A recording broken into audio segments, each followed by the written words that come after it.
Cathy Kelly is one of Ireland's best known, best loved and most prolific authors. She's just published her 23rd novel. Yeah, you heard it right, 23rd novel. It's called Sisterhood. And like any author has to do when they publish a new book, Cathy has been doing lots of media appearances to promote it. However, this hasn't been a typical promotion tour for Cathy because she's been receiving treatment for a very serious type of cancer over the past few months.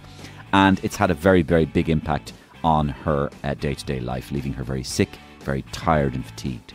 However, Cathy is remarkably positive about everything, and the woman I met in studio just a couple of days ago was full of energy, chatty, perky, sparky, reflective, mischievous, and a whole lot of fun. I was very conscious I didn't want to be judged. But at this point, I'm like, well, you know, people will like you or not like you, as the case may be. Yeah. And other people's opinion of me is none of my business. This is me. This is my truth. You know, people would always ask us loads of questions, which was, did you always want to be a writer? And the joke was, one of us was going to say one day, no, I wanted to be a porn star. I've already said it. I said it before, but I still haven't won the bet. And we didn't set on what the Who did you say it to? Pat Kenny? No, I didn't. When did you want to be a writer? And you went, I wanted to be a porn star, Pat. Oh my God, why do they always make me look like a plank? I began to think about mortality when I had my kids, because suddenly I was thinking, I have to be there for them and I will, you know, kill to be there. And having cancer just pushes that a bit more, because it's like, okay, I really, really have to work hard at being there for them. And it's very, very powerful. David Beckham used to wear 23. Was that it? Oh, for a reason, I think. Beckham, I know. So cute until he started to talk. God love him. I know, but really? I mean, really? And Cathy, believe it or not, was a very popular guest with some of the callers that were listening live to our podcast this week. None other than Bertie Ahern, Roy Keane and Paul Williams phoned in to chat with her, and you'll catch those calls towards the end of our chat, which Cathy dealt with really, really well. But before we get to Cathy, comedy. Because, listen, this week it's all about Cillian Murphy. Can he win the Oscar for Ireland? Well, for himself, really. And become only the third person ever born in Ireland to win an Oscar. I think Brenda Fricker and Barry Fitzgerald were the other two. Although we all have a soft spot for Daniel Day-Lewis, who, of course, is an Irish citizen as well and been living in Ireland for years. But anyway, typically, the Mario Rosenstock podcast got a hold of Cillian Murphy's voicemails. Hi, you've reached Cillian Murphy. Leave a message after the tone. No Hollywood bullshit, please. Cheers. Cillian, it's Al Pacino. I got your number from Chris Nolan, good friend of mine. Wow, I see we're sitting beside each other at the Oscar ceremony. I'm seat 3, row 15. Have you seen the goodie bags? Make yourself known to me, Murphy! Cillian, this is Michael Douglas. Listen, pal, I got your number from Harv Weinberg at CAA. His secretary, Marcia, gave it to me. Let's pencil in a meeting for Monday morning after the Oscars. I have a couple of propositions involving Michael Collins, Eamon De Valera. I'd like to run across you and your team. Thanks, pal. Hey, Cillian. It's Matthew McConaughey. Hey. All right. I ain't got a dog in this fight, so I ain't gonna bite. I want to wish you all the best on Sunday night. And just keep living, boy. Just keep living when they call your name. And I know they will. Ba-da-bum, ba-da-bum, ba-da-bum, ba-da-bum. Just keep staring. Don't flinch for 1 second. All right. Cillian, wow. It's Owen Wilson here. I just saw Oppenheimer. Wow. It's so amazing the way you do it, man. Let's hang out. God, you're so incredible. Okay, so let's cross straight over to the studio where Cathy Kelly has been waiting patiently. She's one of Ireland's most popular writers and prolific too, 23 novels under her belt. And that's where we start proceedings. I wanted to talk to you about your writing, and I wanted to talk to you about your career as a writer and your genesis as a writer. There's a lot of writers nowadays, Cathy. What I mean by that is there's a lot of people who suddenly decide to become writers. And I don't mean that in a negative way or anything. But there are people who do this, that and the other, and then they go, do you know what I'm going to do as well? I'm going to add writer to my CV. And they all, do you know what they go as well? Not only am I going to add writer to my CV, I'm going to add children's writer to my CV. Yeah. I'm going to write a children's book. I don't think, I've never been, there's been no indication in the past that you had any interest in not only books, but children either. And now you're a children's author. Fair play to you. But anyway. It's a weird one, and occasionally people do that. And I often wonder how this comes about. Does the person sit there and go, do you know, we're not making enough money from the T-shirts, I'm going to write a children's book? I don't know whether that's where it comes from. I think what people do is, Cathy, they leverage their celebrity and they go, if I use my good name as a celebrity, I can leverage it to, you know, get kids to buy stuff based on role models and stuff like that. I remember when Katie Price or Jordan, as she will always be to me, started writing the kids' pony books, and I remember thinking, I don't know about this. I'm not entirely sure because in a role model-y way, you know, I mean, who am I to talk about role models? Yeah, fair enough, yeah. But at the same point, I used to think, well, having masses of surgery in a, you know, and that's, I don't mean that in a picking on her sort of way. I mean, the world that she was living in was demanding this, and she was caught up in this world of, gosh, yes, I must do something else. But I never read them. So no, neither did I. Maybe it did reflect a reality that maybe the ponies all had Botox. Maybe the ponies had main replacements. No, do you know what it'd be? It'd be like the moms that liked her would say, we'll get that. And you know what? There's a plus there in maybe there were people who weren't readers. It's like anything that gets people reading is brilliant. Yes. But it never lasts. I think that sort of that area never lasts, in my opinion. But the reason I bring this point up, of course, is because you were a writer, and you were a writer through and through. And I've been doing it for a very long time. Yes, what you mean. But this is a compliment. You've been doing it for a very long time. It seems from reading about you that as long as you can remember, you always wanted to be a writer. Why did you always want to be a writer? And is that true? Did you want to be a writer since you were young? I did, but I didn't really think that I could possibly attain it. I mean, I learned to read early, and I lived in the world of books. I mean, I think books were, I don't know, escaping into my head was the most joyful thing in my life. And I was always living some fantasy world where I was, I'm talking about horses. I read these amazing Australian books written by this Australian writer, the Silver Brumby books. And they were all from the point of view of horses, these wild horses in Australia. So there was a while when I was a wild horse, and Freudians among you can make what you will out of that. But so I loved reading, and I was in my head. And I used to tell stories to my little sister. I used to tell stories to myself. I mean, the stories you tell yourself are very powerful. But I didn't think that I could become a writer. You know, people in school now, they will see people in their 20s writing books, which is brilliant. So they can look to that and go, okay, I'm going to try that. They can find their voice early. But with me, I ended up almost by default doing journalism. I went to Rathmines for 2 years, along with Paul Williams, who you've had on here. That's right. And then Paul and I were hired at the same time in the Sunday World. So yeah, there you are now. And so I'm taking a note now. You're taking a note. Yes. Me and Paul, we were the Dempsey and the Makepeace of the Sunday World. Yes, and not many people remember Dempsey or Makepeace. I do. Yeah, they me were too. Kind of a crime duo. They got married and everything in real life. I loved that. But I didn't think you could do it as a job, which sounds really, really stupid, because there were no young people. Everyone was older, and there was a lot of, I think at the time, you know, female writers were older, or they were writing about different things, or they were, we'll say, wonderful Edna O'Brien. You know, they were adults, and they were writing about a different time. And then Maeve Binchy was writing about a different time. I mean, her first book starts off in the 40s. So, Light a Penny Candle. So the notion of writing about the world we live in seemed too alien. And then I remember Patricia Scanlon came along, wonderful Patricia, who sent me a text as I was coming in here. And yes, and she said, I hope you're relaxing. And I didn't reply and say, I'm belting along the road because I'm going to be late. Anyway. So when she came out with City Girl, her first book, and I'm Yes. trying to remember what year it was. I suddenly thought, oh, so you can be Irish and you can write about modern Irish women, and like that's okay. So that was an enormous push for me.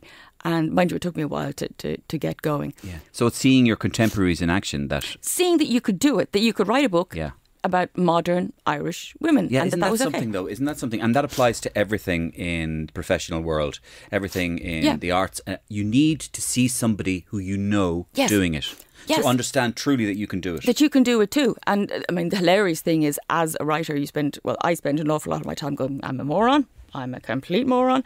But I think that's part of the process. Being self-critical. Yes. Or please tell me it's part of the process, or otherwise I'm going to have to get more tablets. I mean... So you were probably a lot of writers are very self-critical. I mean, because what is a writer? A writer is not only a thinker and a storyteller, it's also an editor. A writer is a natural editor, and editors, by their nature, must be critical to edit. So if you're going to edit yourself, you must be critical of yourself. Listen, I reached an amazing point a few books ago, where instead of writing down the sentence and going, do you know what, I'm not sure about that sentence, I would think the sentence, go, I'm not sure about that sentence, and not even, I was cutting out the middleman, not even write it down. So I said, the thing that I will always say to people I'm mentoring is, you've got to write something down, get it down on paper. And that's that can be the tricky bit, getting it down on paper and not deleting it immediately and going, that's brutal. But and you think I'd have it together after 23 books, but maybe that little hint of anxiety is very important. I mean, I know comedians, artists, fashion designers, loads of other writers, and that is a big part of it. That, oh God, is that okay? Am I being stupid here? It's questioning. It's questioning. Yeah, I know, and that comes with a certain amount of anxiety, and that's exactly what you need. Yes, a certain amount of anxiety. Not too much. I know. Just a little bit. Goldilocks level. I know, Goldilocks. Yeah, isn't there a Goldilocks level with the universe? There is, what is it, the Goldilocks area? Goldilocks planets. Yes, Goldilocks planets. That's it. Where they there are could be planets life. which are just far enough away from a local star that they can have life. They can house life. There we go. That's it. I knew Goldilocks there was something there. I'm planets. glad you finished that, because I know a teeny bit about a lot of things. and I can never finish the sentence. That's a lot of writers like you know a little bit about a lot of things. Yeah, I know. Because it informs their books. So you were, but before you became a novelist, you as you said, you were a journalist in the Sunday World. And what kind of stuff did you write? Was it? Well, I was. I mean, hired. as you said, Paul Williams. There, were you a crime writer? I wasn't a crime writer. Paul and I were hired at the same time, and we were hired to be news reporters. And this, there were no jobs. I did my interview in 1986, sort of when I came out of journalism college, and there were no jobs. So I just was going for everything, and this was a full-time job. So it was a news reporter, and I would not have been, by any stretch of the imagination, a good fit for a news reporter. I know that now as a big grown-up, but at the time I thought, yeah, I'll do this, be no bother. So I was hired along with Paul, and I was possibly the worst news reporter ever. Okay. Well, maybe that's cruel. But Because you were making up stories, were you? No. But the thing is, the woman apparently fell from the window. Then, after that, she stabbed her husband to death. No, she didn't really. I'm just making that up. No, do you know what the hard thing was, right? So Paul would be the sort of person, Paul would go off and he'd find a story anywhere. We would be sent down the country, someone would say, go to Cork for a week and get stories. I mean, this was my ultimate nightmare, because the way I got a story was if the news editor said, this is something, go out and report on it. Or if someone rang in, quite often people would ring in and they would think we were the news of the world, and I would not disabuse them of this notion. I go, yeah, we're the news of the world, keep going. Just you're talking to me. And then work on it, or do a follow-up of something. But going out and finding some little nugget and crafting, extracting the information, I was brutal at it. I really was. So I segued eventually. What was that world like in the Sunday World? What was that atmosphere like? Oh, it was interesting. I mean, it was, there were a lot of... News was king. I mean, news was absolutely king. So to get the front page lead story, the splash... That was, baby, you were rocking then. And I was very rarely that person. And sometimes, you'd have nothing in the paper at all. And my grandmother would be like, she's nothing in the paper, they fired her. And, I'd be going, I have nothing in the paper. So at that point, I began to think, hold on, this news thing isn't really working out. So I'd go through the files, I'd look up ideas for bigger stories, for features, because a lot of our stuff was, you know, the featurey stuff was bought in, like Hollywood stuff, you know.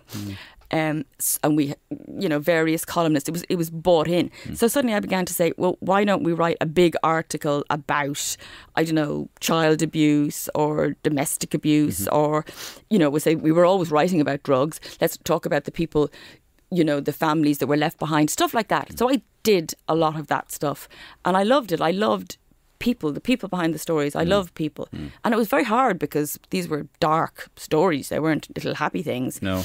And then I also, so within this, I became the film critic, which was completely fabulous because it meant you could go into town in the morning and be there with your coffee at 10:30 and sit in the Savoy One down the back and watch a film. And the problem was I was probably not serious enough as a film critic in that if I didn't like it, I think, well, I don't like this and I'm not wasting the rest of the day. So I would just belt out and go into Miss Selfridge next door, which is probably, a proper film critic is probably supposed to stay to the end. Again, but I was like, another perfect opportunity to invent the end of the film that didn't exist, hence how you became a writer. No. I loved this film, The Silence of the Lambs, particularly how the victims fall in love with Hannibal and they go off into the sunset on horses. Do you know what? I just read a book recently by a woman called Jana Monroe, who was the person that Clarice was based on. There we go. Can you hear the sheep screaming? Was it sheep or pigs? Lambs. Oh, lambs, that was it. Silence of the Lambs. Duh. Yeah. So, and then I was also the agony aunt. I know you're getting onto that. Everyone loves the agony aunt stuff. They really do. And When I think of agony aunts now, all I think of is Daithí O'Shea. Oh, but He's you know, an agony aunt. I know he is, but he does it very well and it's very nice. Do you know what I mean? It's lovely. I love Daithí. There's a great, you know, it's sensible and it's gentle, right? And obviously he's not, you know, doing really dark stories. We had an agony aunt and she didn't use her real name. And then I got the job and they said, we'll use your real name, of course. And I was too thick to see that this might be a, you know, possible problem. So it was Dear Cathy. And I mean, you know, God, being out in the real world when people, you know, people would come up to you at parties and nightclubs and, you know, try and mortify you. So I just used to say loudly, keep rubbing the cream on it and the rash will go away. And that shut people up. That got rid of them fairly rapid. That got rid of them, I know. Okay, so how and when did your career as a journalist kind of come to an end and your career as a writer proper start? Ooh, well, I think I was in my late 20s. I was 27 and I had a couple of abortive, I'm going to write a book. My mother and I had tried to write a Mills and Boon when I was in college, which had not worked out at all well. I don't know how two people can write a book. It's hilarious because she wasn't... Your mother and yourself? My mother, we decided. My mother should definitely have written. Yeah. And she'd write a bit in a notebook in longhand and her writing and my handwriting, both appalling. So that is fascinating. I know, so I'd come home and I had this second-hand golf ball typewriter with a dodgy E, right? So you can see the problems already. And so I would type up and she'd say, you know, heroine goes into room, describe room. Anyway, look, it went nowhere fast. And then my father also actually decided that he was going to write a Mills and Boon. I think that went even less far because he had never read a Mills and Boon. But, you know, we were all at it. Oh, Jesus, that sounds like a book in itself. I know. That sounds like a Netflix series. Do you know what? They're all trying, the three of the family are trying to write Mills and Boon. Yeah, Mills and Boon and nobody going anywhere. So then when I was in my early 20s, I tried to write what we call a Clogs and Shawl novel. Oh. So Clogs and Shawl basically sort of says sort of 17th, 18th, 19th century. Oh, yes. And everyone, Jane Austen-y. Well, yeah, except that it's, you know, everyone is a peasant, everyone is poor, everyone is on a ship going to Australia, having stolen a loaf of bread to keep the family alive. Okay. And yeah, so I didn't really read those sort of books.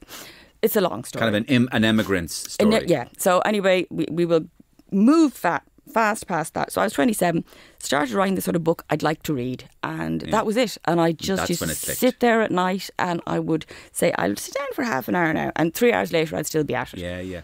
And isn't this when you know in life that you've found what you want to do? That moment where you realise 3 hours have passed and you didn't see the time. I know. It's absolutely incredible. Isn't it joyous? Yes. Yeah, wonderful joy. And we are terribly lucky to have that. You're right, Cathy. This is, and anybody who's listening, this is what and you're maybe younger maybe, and you're thinking what to do with my life.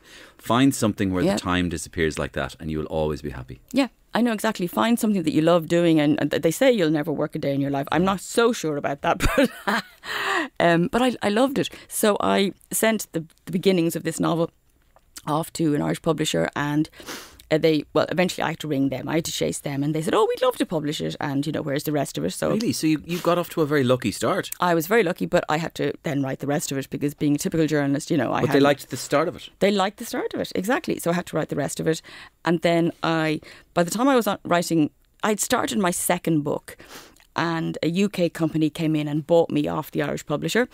And then suddenly, that was the first time I made any money. So there was a bit of heat around your first book. There was a bit. Well, amazingly, it went to number one. It stayed number one for 8 weeks. And of course, in typical Irish fashion, I was slightly morto about this, and I'd be in the little teeny weeny little coffee nook in the office, and someone would come in and say, "How's the book doing? Is it number one?" I was going, "Yeah, number one again." And I'd be almost embarrassed. What are we like as a nation? Or it's like, God forbid that you do anything that works out. I know. So, isn't it terrible? I know, it'd be like if you won an award. Yeah, I got the pre-dunner, but whatever. Yeah. I'm sorry about it. I'm sorry I did that. Yeah, I know. It's like that thing that Irish people, I don't think there's any other society that says sorry more than we do. Oh my God. We could be knocked over by somebody on the street and we'll say sorry. Do you know what? A lorry could run you over and I'll go, sorry Listen, for being run over. That is one of the themes. I'm not just saying this to say, let's talk about my book, but I swear to God, one of the themes of the book is that of Sisterhood is I have a woman who is Tony. She's one of the main characters, and she mentors women in business. And this lovely woman comes into her, and she's very pretty, and she's in a big company and she's trying to move on, but she's pretty, she's petite, she's the sort of person who might get patted on the head. Do you know what I mean? Just because she's a particular physical type. I personally was once patted on the head by a boss. So anyway, I don't know where that came from. So my character Tony says, "What's your most used word?" And the girl goes, "Sorry?" And she goes, "That's your most used word." And it's true. We say sorry so much. Yes. So it's learning how to say sorry and learning that no is a complete sentence. This is my message today. Okay, so just roll it back there a second ago. Yeah. So really what you're saying, now this is only factual, right? So really what you're saying is your first book was actually surprisingly successful. In Ireland only. It was only in Ireland, yeah. Okay, but it got you off to a great start. Fabulous, yeah. And that basically kick-started your the whole entire thing. career. Yeah. And you've never looked back since then, is that right? Yes, never looked back. Book after book after book after book. Yeah. Okay. I have two questions for you. What is a day in the life of a writer like you? Your day in the life of a writer. What does it look like? And the second question is, has that changed over the years? So what is a day like? What time do you get up? How does it start? I want nitty-gritty detail. Oh, the nitty-gritty. Nitty-gritty. I want coffees, teas. I want listen, smokes. I want anything. Far too much toffee and key. Yeah, far too much of that. Well, it was slightly easier when my kids were going to school. I'd bring them to school, I'd come home, maybe walk the dogs, throw on a wash, the endless. When you work from home, you're always throwing on a wash or going in going, geez, I have to put the clothes out. Anyway, throw on a wash, get a cup of coffee. The only thing I always had, I'd have a cup of coffee beside the desk and then have the dogs in with me. So this is about 9 o'clock now, is it? Yeah. And I'd just work. And on a really good day, I would just, I move, I say, I'll get up now and I'll get another cup of tea and I get a chewy for the dogs or whatever. Go in and out, doing the washing machine, making more coffee, have lunch, standing up. I would always have lunch standing up. I'd say, just have a few crackers and cheese and sit back at the desk. And then as soon as it's time to get my kids, go and get the kids, and that's it. Work is over. And then it's just, cooking dinner and they be doing their homework and it's like a totally normal day for someone who works from home. That's it. There's no glam, there's no excitement. So what you try to apply to it is almost like an office day. Yeah. I'm going to work like kind of 9 to 12, have something to eat, and then 1 to 4. Because there's no point waiting for some news. I would sign, like the way it works for me, and for most writers who would say, write in 2 or 3 book contracts, is you sign a contract for 2 or 3 books, and there are, they say, well, we're expecting this book on this date. So that you have to deliver the book in a year. So there's no point saying, I'm going to wait till it all works out. And I don't think writing works like that. I think writing is a muscle.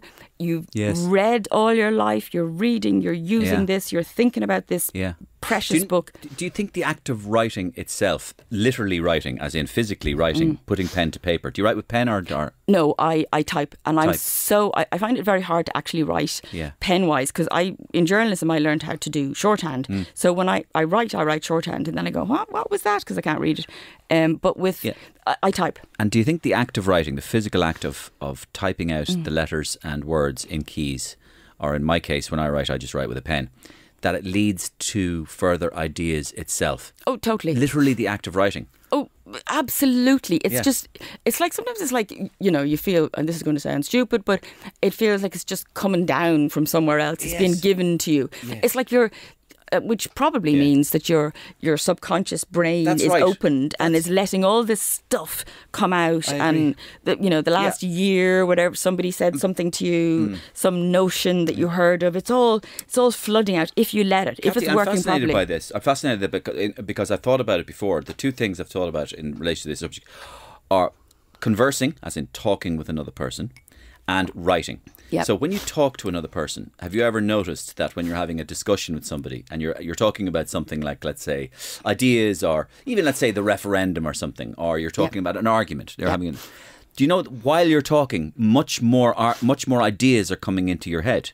So in other words, it's almost the act of vocalizing that's triggering something in your brain that is obviously engaging some subconscious thought process.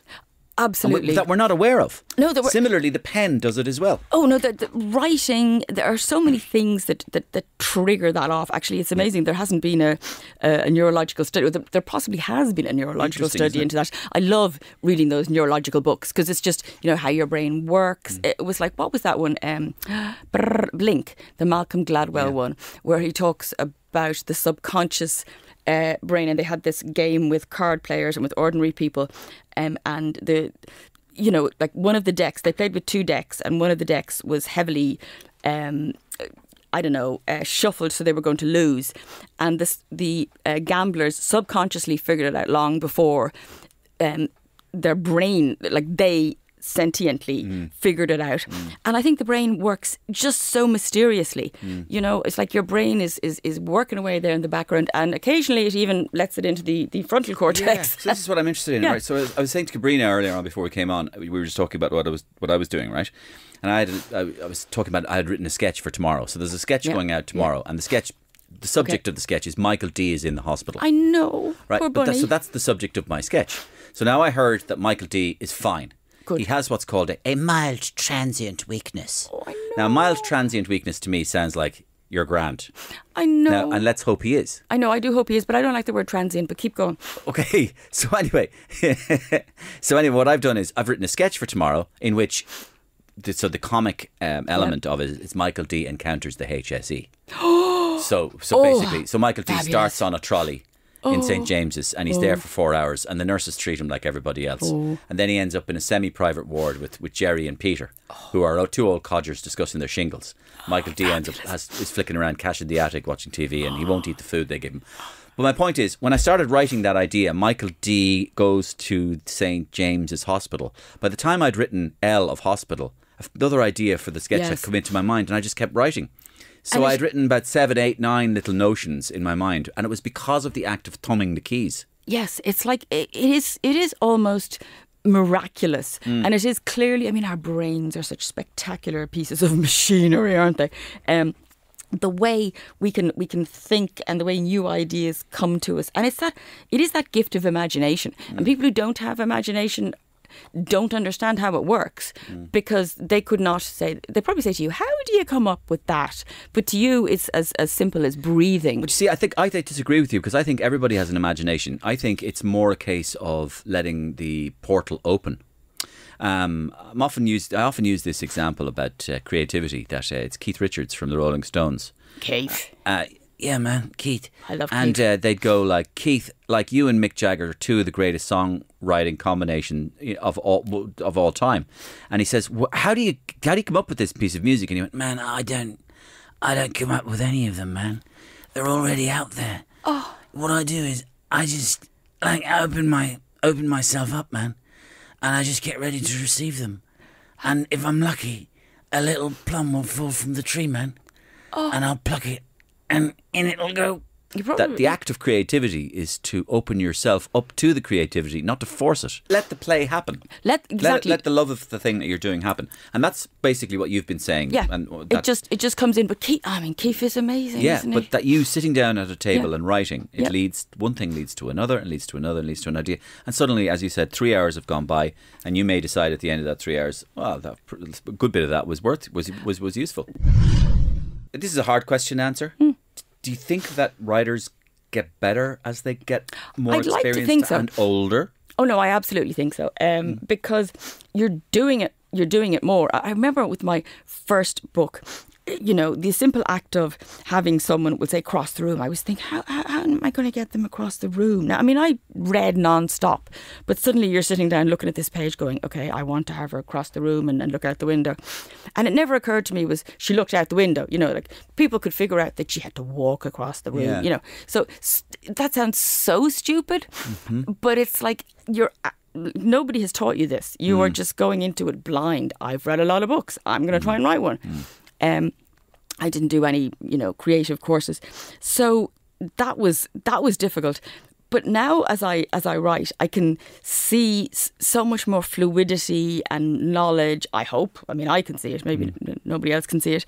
And wisdom and all sorts of stuff. So it makes it a very exciting time, to be honest with you. It really does. It's exciting.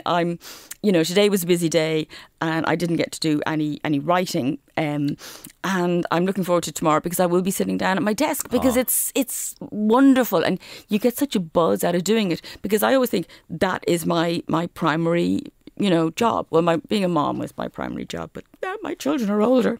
Yeah. So writing, primary job. So how many books have you written? This Sisterhood is number 23. I know, it's phenomenal. Obviously, I started when I was 23 is a 12. lucky number.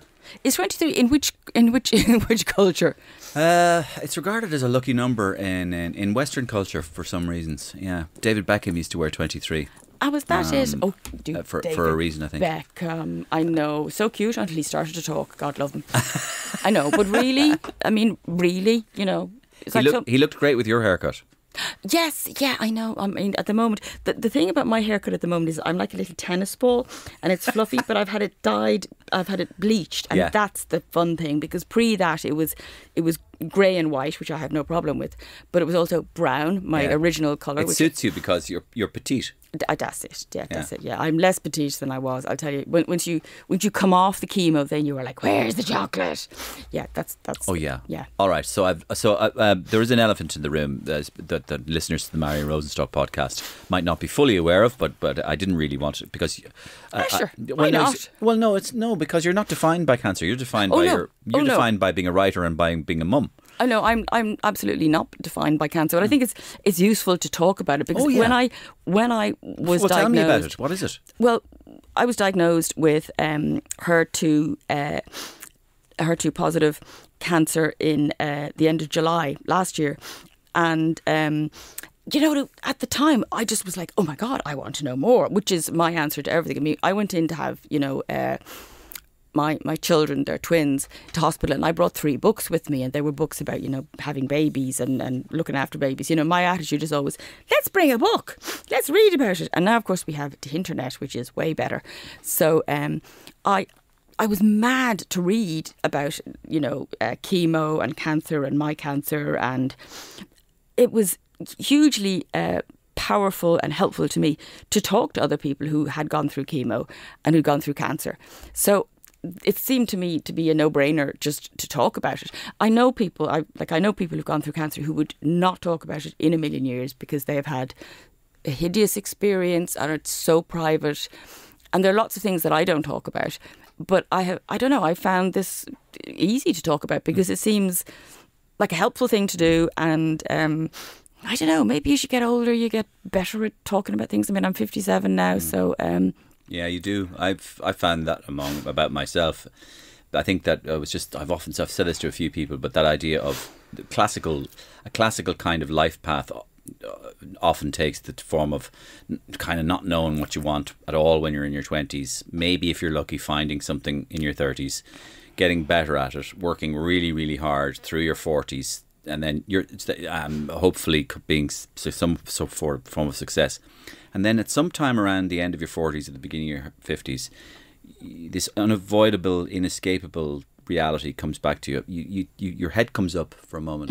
You look around and you go, well, hang on, where's all that time gone? What have I been doing? What's it all about? Who am I? Who are my family? Yeah. What's my relationship with the world and my family? Yeah. And who am I? Really? Yeah, very much. Who am I? And to that extent, that little bit of self-awareness helps you, I think, to talk a little bit more. No. And to not fear talking. I think with me, it's the not fearing talking. I think I've always had the self-awareness, but the fearing talking, because I don't know, I think it was as a journalist looking at, I was a film critic, you go and you interview people and you make this snap judgment on them, and snap judgments are made on people all the time. So I was very conscious I didn't want to be judged. And I mean, we live in a very judgy world. Social media is very judgy. But at this point, I'm like, well, people will like you or not like you, as the case may be. Yeah. And what was that wonderful line? Other people's opinion of me is none of my business. I can't remember who said it. Someone very clever. But yeah, so I would just, this is me. This is my truth. I began to think about mortality in the sense that you're talking about when you put your head above the parapet when I had my kids, because suddenly I was thinking, I have to be there for them and I will, kill to be there. So I was very aware of the concept of mortality, and having cancer just pushes that a bit more, because it's like, okay, I really, really have to work hard at being there for them, and it's very, very powerful. And how are you? I'm good. I have a reasonably aggressive cancer, but I am cancer free. I had the last time we had to reschedule this meeting, I was going in to have a second surgery. So I had, so 20 years ago, as I say to people, I wouldn't have been around. It's an aggressive cancer, but this immunotherapy drug, and we can go into the Luke O'Neill. I love your Luke O'Neill. I just love him. I think he's brilliant. So there's this immunotherapy drug, or monoclonal antibody called Herceptin, and I'm on that. And so you get that and you get chemo, and then you have surgery, and I remain on this Herceptin drug for the next, few months. And then I'm now waiting for radiation. And then I'm clear of cancer. I've gone through those stages, and it's just radiation. And then, you just get on with my life. I don't see cancer as having defined me, yeah, of course. But it's useful to talk about it. I mean, it's like I'm a UNICEF ambassador. I love going out there talking about using my voice. I think I don't know how to explain this. I think if you have a voice where you can use it in some way to, help society do something good, you should do that. And definitely. So that's especially what I've always if you're said. articulate enough to do it. Yeah. Chemo is fascinating, because for as long as we've all been alive, we've heard about chemo, and obviously things have changed. Probably the style of it has changed, but I know nothing about it. So all I know is apparently you sit in a room, boring, and you sit with a drip. Just sit there and look out the window, or read in your case or something. Yeah. But what is it? But what is it? And how does it affect you? And what are the bad effects, or the no good effects that you can feel? I had a friend, Emma Hannigan, who had a lot of chemo. So I had been with her in what they call the day oncology, where you sit in the chair. So I knew how it went. So you go in, you get your bloods done, and your bloods have to be at a certain level before they give you the chemo. And if you get the go-ahead, you take your first anti-nausea drug. They bung on the drip. There's an anti-nausea drug. In that, there's a bit of fluids. You sit there, and every time they change the bag, you say, oh, I'm going to go to the loo. You belt out to the loo or whatever. And then they bring in, we'll say, the first. So I was on, I was on Herceptin and Phesgo, which were an injection. And I was on a thing called carboplatin and Taxol, and or Taxotere, and they would come separately. And the nurses wear gloves when they are carrying these pouches, and you're going, Jesus, they're wearing gloves. This is terrible. So in the beginning, I had my first one in my hand, and that's okay. And sometimes it can burn, but I didn't feel a burn. And then I got a port in my chest, and I have a very nice port scar. Here's my port scar. I'm thinking of getting, a tattoo on it or something. I am actually, seriously, but tattoos don't go well in MRI machines, so I have to work around this. So I got a port, which is a brilliant thing. I used to consider it like my little Tamagotchi. I thought of it as a Tamagotchi. But anyway, so the port gets infected, so that has to be whipped out. So then Well, you're like a plug-in electric vehicle. You're very like a plug-in electric vehicle, and it's fabulous. And they're very, very popular these days, Cathy. So you're just a hybrid, really. I know, I was just a hybrid. You're a Toyota Prius. But this is it. It just you just had to come out. Then I got another yoke, which goes in your arm, and then I got clots from that. So that had to come out. So basically I had a lot of going into my hand. Does it make you feel ill, sick? Oh, does it make you feel? Anyway, we'll finish it. So you have you've taken some steroids. So you go home the very first day you have chemo. You go home. I cut the hedge. I was like, I am woman, hear me roar. Yeah. And then the next day I started to vibrate. I was like I had been plugged in, or that I was sitting on the washing machine on the final spin. And I thought, okay, well, I can cope with this. And suddenly, about lunchtime the next day, had to lie down, felt sicker than I've ever felt in my life. So then by the third session of this, it is cumulative. So I think by the third session, I was feeling so bad. And it turned out every time you have chemo, your white cell count goes right down. So you have to keep away from people in case you get an infection. Okay.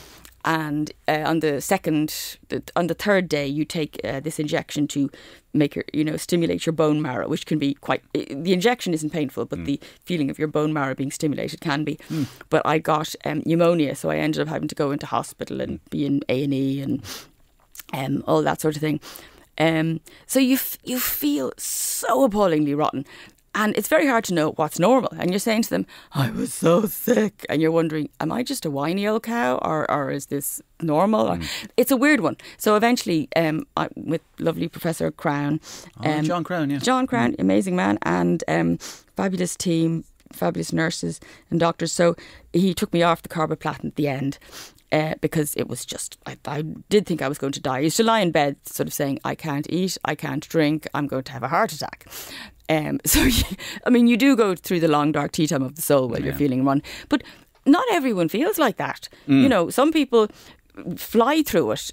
Some people exercise while they're having chemotherapy. Not actually while they are plugged in, but, So, after about 2 weeks, you're starting to feel normal. And then you have this fabulous week when you're normal and the whole world is a beautiful place. And then you have to go back in again, because I was having it every 3 weeks. So it's a tough old thing to do. And I had this book written before I had chemo, because I wouldn't have been able to do it. I was... Yeah, of course not. The thing I find is just about creativity. I'm just trying to tap into this thing about creativity and I could not... I don't know if I could see a day where, if I was feeling terrible, so for example, let's say, God forbid, somebody close to me had an accident, even just hit by a car, but they weren't dead, I wouldn't be able to write a sketch. No, of course you wouldn't. Come on. No, of course you wouldn't. So similarly, I think if I had a very serious health issue, I think for at least days, weeks, I wouldn't be able to write a sketch, not because of the sickness, but because my brain would have been diverted into wondering constantly. And so I often feel that you need some sort of stability, happiness, health. You do. To be creative. No, you totally do. In the beginning, when I was diagnosed, I started writing about it. I was like, and today, and I was very stimulated by it, because I don't know, I wanted to write about it. And then the very first day I brought my laptop in, and darling Emma had written so many books when she was having chemo, so I was like, I'm going to write a book now here. So I started a new book the very first day, and I really never went very far with it, because thereafter I was, I knew I was going to be wrecked. I was like, forget book, we are just going to have to rest. It was so exhausting, so I would just bring in a book, or I would download some films, or I'd have crochet, or I'd sit there sort of in a bit of an old coma going, this is lovely. And also I wasn't getting out, because I was terrified of getting COVID, because I'd got pneumonia. So going into chemo was like, oh my God, we're at a party here, and you'd see other human beings. Now granted, everyone was sitting in their little chair, but the nurses, and you could get a cup of tea, and it was so exciting. It was meeting people. The Vincent's party, oncology day. Yeah. So you now are feeling well? I'm feeling well. I'm compared to chemo. So I've had chemo, I've had a couple of surgeries, I'm cancer free, I am still, the effects of chemo take a while to get over, so there's a serious fatigue issue. Okay. And Herceptin is a bit tough on the body, so I am, all my joints are sort of, for a while I was going, what's wrong with me? A little bit achy. Oh, yeah, very achy. But do you know what? Like, there we go. That's the price to be paid. You keep going on. I'm a big believer in keep marching on. And I'll have radiation, and then they tattoo you see, apparently, which is very exciting. So I'm going to ask them what special tattoo ink they use so I can get that recreated whenever I'm going to get my I beat cancer, thing or whatever. I spent a lot of time looking at tattoos going, oh, that's lovely. Yeah. That's a little Irishy thing, yeah. All right, listen. The thing about this podcast is that sometimes when I have a guest on the podcast, I sort of basically send out a kind of an APB or an alert to the media, going, I'm going to be having somebody on. Is there anybody that wants to listen in live and everything, right? So obviously it was you coming on, so I put the word out to a few people, and you get the yay or the nay, right? So I have if you put on your headphones. Well, this is so exciting. Yeah, so some people are on the phone there. So Bertie Ahern is on the phone there. If you want to talk to him. Bertie, sweetie, we share a birthday, darling. How are you, Cathy? Bertie Ahern here. I was listening into the conversation. I know that we share a birthday, September 12th. That's so lovely. We're both Virgos. Yeah, we are. Yeah, perfectionists. And tidy and everything. Yeah. Tidy. I'm very tidy. Especially not my. It's not my house, but it's somebody else's. Well, it was a friend of mine that gave this to me. But you had the cupboard tidy. That was lovely. Well, it was very tidy. But I just wanted to ask you about the writing. Yeah. And the thing is, I wrote a book myself. Did you do a book? I did a book about book. No, I didn't get. Did you get the artist exemption? Yes, I do, but listen, a lot of people get the artist exemption. You don't have to be making it up, or you might. Well, you see, that's the thing. They said I said a lot of people said mine was fiction, but I didn't get any. I didn't get a tax break on it because it didn't. They said I should have been in the fiction category. So I said, well, if I'm in the fiction category, why amn't I getting the 50 grand from the tax exemption? Yeah, that's disgraceful. I would organise that. We'll talk to my accountant later, Pet. It'll be grand. But on the cupboard, do more cupboard work. I can't wait to read Sisterhood. Yeah, it's fabulous. I love women. Love women. Thanks, Bertie. That's weird. Yeah, Bertie, he wouldn't have thought he was a fan of yours. No, but do you know why?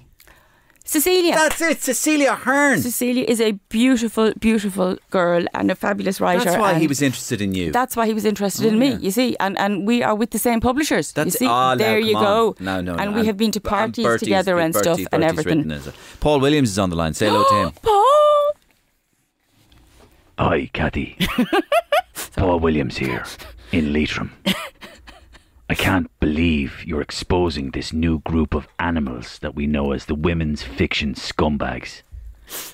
Cathy the Cable Tie Kelly, Patricia Scarface Scanlon, Maeve Bunsen Burner Binchy. Do you remember the time that I nailed somebody's hand to the pool table? Do you remember that? I remember. Yeah. You're a scumbag and a psycho. This is too funny. This is too funny to someone who knows. Do you know who I'm sorry for? Who? Cancer. Yes. I'm sorry for cancer and what you're going to do to it. Yes. You know me well, Paul. You're dead right there. The people of Ireland are going to be crucified by your next novel. I know they are. Be afraid. Be very afraid. Sisterhood. Sisterhood of scumbags. God, he's a bit bitter, isn't he? Oh, God. Thanks, Paul. Do you know what? Paul is amazing, and Paul has been a friend of mine for a long time, and I haven't seen him for ages, but anyway, a long time ago he was the only person who stood up for me in a very difficult situation, and I will never in a million years forget it for him. Anyway, there you go. Another call. You're popular. Oh, who's Roy this? Keane is on the line. Oh, Roy, I love Roy. Say hello to Roy. Hello, Roy. Have you got one of them Labrador puppies with you? I love the work you do with the blind. How's it going? It's nice to talk to you. I have to say I'm not impressed. Why not? When you said you were going on about getting chemo, and that you weren't even you were looking at people exercising. You said you wouldn't dream of exercising during chemo. Why aren't you out training? But it's only chemo. I know, but you see the pitch. Could you not do a little run, a couple of laps? The pitch had holes in it. I hear you giving out about your hair. Jesus, when I was bald, I was at my most ruthless. I was killing people when I was bald. And then you're saying, I'm a bit tired. I'm a bit achy. There's no excuse. Yeah. No excuse. Get out and start training. Okay. Get the bag on you and start training. Yes, Captain. Jesus Christ. He's just fabulous. I love him for the work he does for the Guide Dogs for the Blind. It is so amazing. Sorry, I'll shut up now. No, don't shut up. There's loads of other people who want to say hello to you. good. Fintan O'Toole is on the line. I'm an enormous fan of Fintan O'Toole. Say hello to Fintan. Hello, Fintan. I love you. You are just brilliant. Hello, Cathy. And in a sense, you are one of the greatest your celebrators of my work. And thank you. I'm thinking of engaging in a profitable pursuit, and that might be Fintan O'Toole writes women's fiction. Okay. Do you think that's a possibility? We might need to sit down and talk about that. Maybe know? I could change sex myself. And Transgender Fintan O'Toole. I believe it would be hard surgery. So it could be hard-hitting social commentary mixed with fluffy clogs and shawls. Fluffy clogs and shawls. That sounds amazing. That sounds like a very millennial sort of way of looking at things. I think that sounds fabulous. But there's possibly more money to be made in the columns. Did you say money? Money. I did say money. I'm interested in money. Say that again. Yeah, money. Okay, I'm interested in money. Money. My last book made some money, but I'm interested in making real cash. Okay. I mean, real hard cash. Okay, hard cash. Cash that can't be traced. Okay. I don't like the revenue. Okay, Botox. Clearly, Botox is the way to go. Is Botox sell? Yeah, Botox. Okay. Yeah, start importing Fintana, Botox. O'Toole, Botox, social. God, he's mad. He's great. But you have so many fans, see? Yeah, I know. To get Roy Keane and Bertie Ahern on the same podcast. On the same podcast. You know what? Fintan O'Toole, isn't he just amazing? I love his columns, and he's so respected around the world. And is there a fraternity of women's? There is totally a fraternity. Lovely. I love to hear that. No, there is. I mean, and people loved the concept that we'd all be killing each other and ripping each other's eyes out, and I hate that. We all get on. We all support each other. So there is generally a good camaraderie. There is an amazing camaraderie. Do you know what? I meant to text Marion Keys because I had a very strange dream last night that I had met Marion and I was minding some animals that were either sorry, you shouldn't be really talking about your dreams on the radio, should you? Of course you anyway, should. but I was minding some animals that they were sort of half rabbits, half mice, and they were white, and I was minding them, and somehow I met up with some disreputable woman and I banged into Marion, and the woman cloned Marion's phone and was reading her new book, and I woke up this morning and thought, she's better ring Marion and tell her to watch your phone, and then I thought, stop, she already knows you're mad, you don't need to be proving it. But yeah, no, we're friends. We used to have this bet. Okay, I'm going to say this. So me and Sheila and Patricia and Marion used to meet for what we called our office Christmas lunch, because we didn't have offices anymore, right? And people would always ask us loads of questions, which was, did you always want to be a writer? And the joke was, one of us was going to say one day, no, I wanted to be a porn star. So the person who was going to say this first was going to win the bet, because people would be shocked at the concept. But we like a joke anyhow. So I've already said it. I said it before, but I still haven't won the bet, and we didn't set on what the Who did you say it to? Pat Kenny? No, I didn't. When did you want to be a writer? And you went, I wanted to be a porn star, Pat. Oh my God, why do they always make me look like a plank? Listen, Cathy, I'm so thrilled to have talked to you. And have you got a 24th book planned? Yes, I have a 24th book planned. Can you tell us anything about it? I can tell you absolutely nothing, because it's in Not its early stages. Not even a name? No, not even a name. When does the name come? First, middle or last? Oh, Jeannie macarons. I don't know, about halfway through with this book. Currently, book 24 is called book 24, so I don't, lose it on the computer. Did you ever think of doing an Adele on it and just calling it by a number? I know, wouldn't you love that? She just calls her, 17, 19, 24? I know, but she's just fabulous, isn't she? I just love her. That music's amazing. Yeah. That wouldn't really work as a title. Well, maybe it would. I'm trying to think of any books that were called. What was that one? Child. Porn star. Yeah, really. Chemo porn star. I don't know. That'd be very. That'd be very different market. Porn star chemo sounds like a cocktail. Yeah, it does actually, doesn't it? How are you, Tony? Give us a porn star chemo there and a bag of Pat Kennys. Bag of scampi fries. Yeah, porn star chemo. I mean, I could do that. I've often thought of writing a thriller, but I could, maybe whack out a sort of, funny 8 Club 18 to 30, novel. and Porn Star Chemo would work with that. Porn Star Chemo is a great name. Yeah, the old wet t-shirt competition, and it all goes further. Yeah. Stick with Porn Star Chemo. I'll give it to you for nothing. Okay, that is excellent. Thank Cathy you. Kelly, thank you so much. And I met you once on the street. Yes, and, yes. We had a little hug. We and, did. I you were love so you. nice. You were so nice to me. And it's all right back at you. Mwah, mwah. I wish you very well with all your books and Thank with you any so treatment much. that you have. And I'm so delighted to see you so well. Thank you so much. And that's it for this week from my podcast. You can get in touch with me, mariorosenstock@gmail.com. I read them all and I get back to most of them. And if you have any tips, suggestions, guest ideas, sketch ideas, comments, constructive criticism, I'm open for it all.